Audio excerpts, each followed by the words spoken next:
Hello stranger. If you're watching this, you're probably thinking of changing the head unit in your car. Or maybe you're just looking for a lazy watch. Anyways, I've got you. Because in this video, we'll be upgrading this stock head unit from this boring old style to an Android screen with Apple CarPlay and other fun stuffs.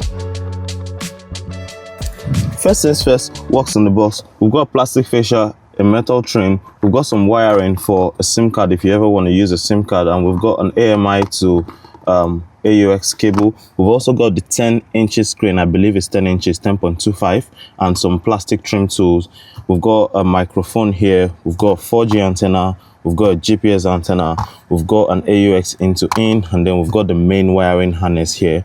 We've also got a splitter cable for the airbag light, and we've got a horn. So yeah, lastly, we've got the user manual. So let's get right into it. To start with, we need to take this with this trim tool you just saw. Take this out. We also need to take this vent out, and basically almost everything here is coming out because this is where the bulk of the work is going to be. So yeah, let's get all of this out and then I'll show you what goes into.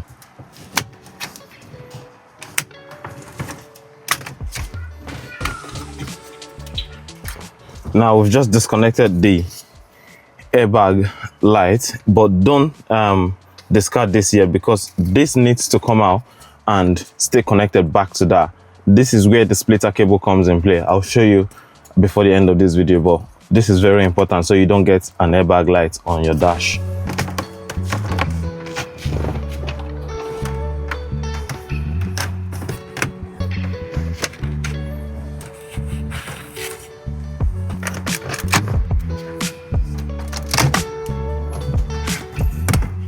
Now that the screen is exposed, we can take out these 40-20 bolts that hold the screen to the frame.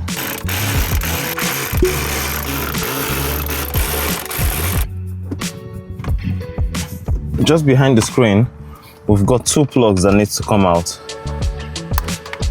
Yeah. Small screen, by the way. Small boy. We're going to be upgrading it to a big boy. Big one.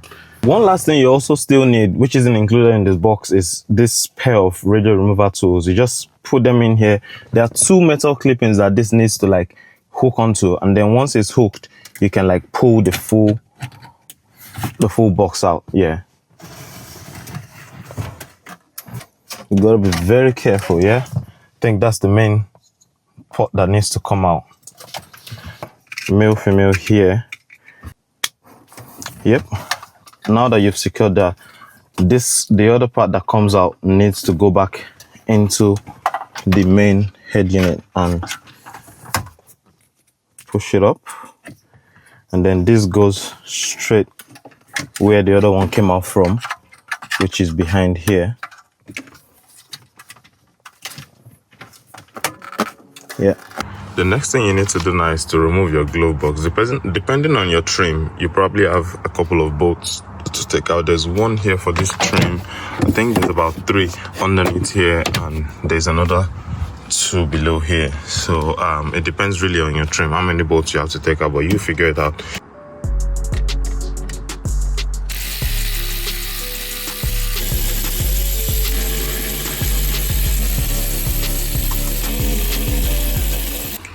One thing that's also very important to note when removing the glove box is that there is this. You need to pull this out, pull that out, and then pull this. Like you need to pry this too with like a screwdriver or something. I used this to pry this open a little bit, pry the other one open, and then I pulled out. And underneath there is, I don't know if the camera would see, but there's another hidden bolt there that needs to come out unless the glove box won't come out. So yeah, I had to go extra long for this one because it's really deep in there.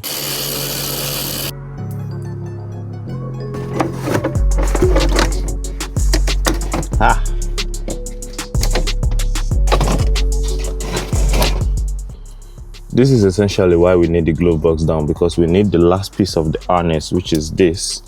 We need this to go into here and then intercept it by, receiving communications here. So now that that's out, we can connect up everything and test it out. Feed it. I'll try and feed it through here. for now, yeah.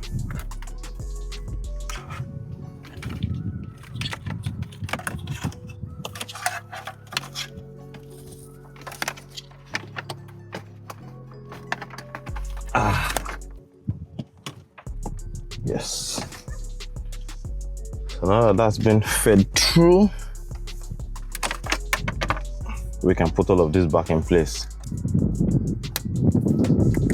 So this one stays here for now because it's going to the control module here, but this one I will just route it anyhow I can up here and pull it out here. The red connector from the control module, yeah, that's it.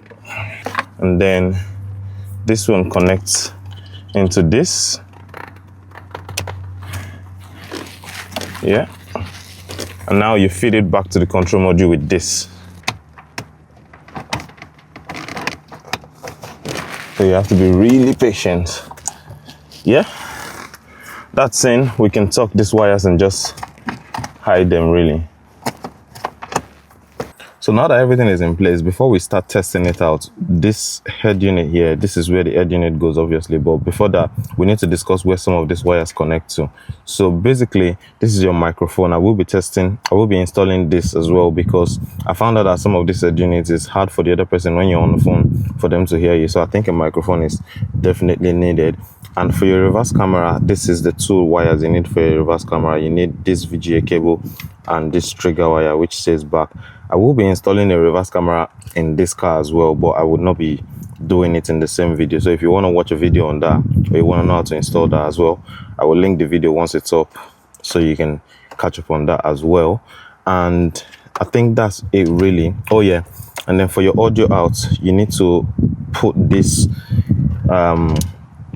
AUX to AUX cable, one here, one needs to go here, and then the other one needs to connect to the AMI cable that's in the glove box. I'll show you how to do that in a second, but yeah, I think that's all. So let's just connect every piece of wiring that we need to connect here so we can then just close this place off. Without this you won't get any audio, so very important. I can put that and then route it.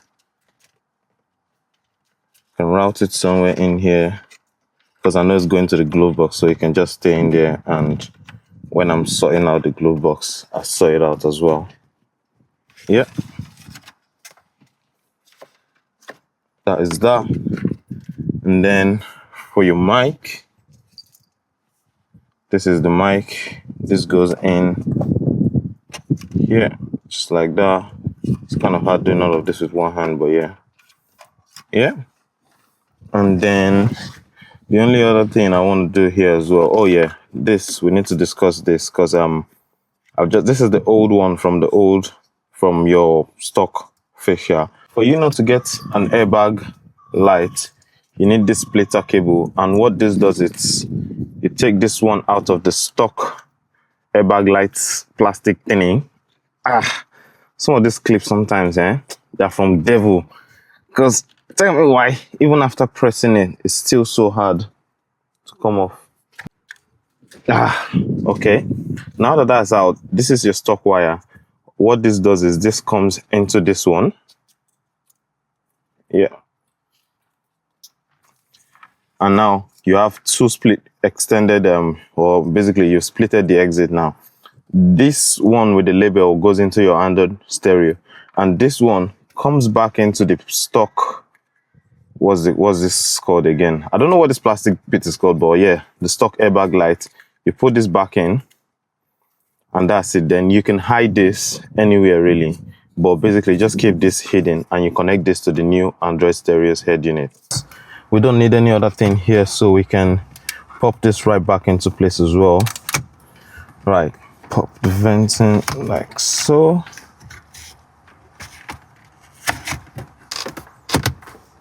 For the Wi-Fi and the GPS cable is literally the same thing as well. Just hide it somewhere and connect them to the back of the screen. Very easy process. I'm just gonna keep it somewhere here.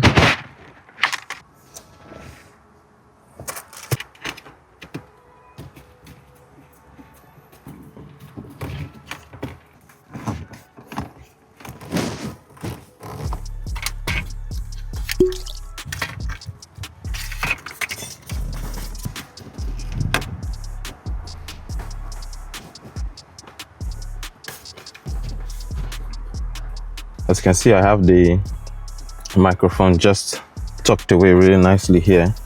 Now, the head unit. So just behind the head unit here, you have the 4G spot. That's just screws in really. This little port here, which goes here. You have the GPS, yeah, and the main port just goes in, just like that. Then there are like little clip-ins that you just clip this into, so you just push really, push and clip in. There you go, sorted. And that, ladies and gentlemen, is job done. I mean, halfway. All we need to do now is tidy up the glove box compartment. First test before we put the glove box back in, and yeah, boots up straight away. Let's see, yeah, that works. So yeah, all sorted. No airbag light as well. Yeah, and we're straight in. To go back to the stock interface, I think it's just this one. To go back to the stock interface, you come here and then you can control this with your knob. Yeah, info, yeah, everything all good. And to go back to the Android stereo is this. So I think the last thing to connect is CarPlay, and CarPlay is really easy. Just click on this phone link and connect your phone really. CarPlay literally works just as intended as well. It's all good really. And to exit CarPlay, just come back here and you're back. Yeah, lovely. That's it really. And now we no longer have the old boring interface. We've got so many fun stuff we can do here. You can literally watch YouTube if you have a SIM card in it, or if you share hotspots to it. But yeah, you can use your maps. You can use literally everything is literally here. Yeah, it's a good, really nice upgrade for any car really. And yeah, that brings us to the end of this video. If you've enjoyed watching this, please drop a like, drop a comment. Let me know what you guys think. And also don't forget to subscribe to the channel. It helps the channel out a lot. And if you also want to see the video on the reversing camera that we'll be installing on this Q5 as well, I will link it in the description. So make sure to watch that if you know you're installing a reverse camera as well. But for now, see you guys later. Thanks for watching.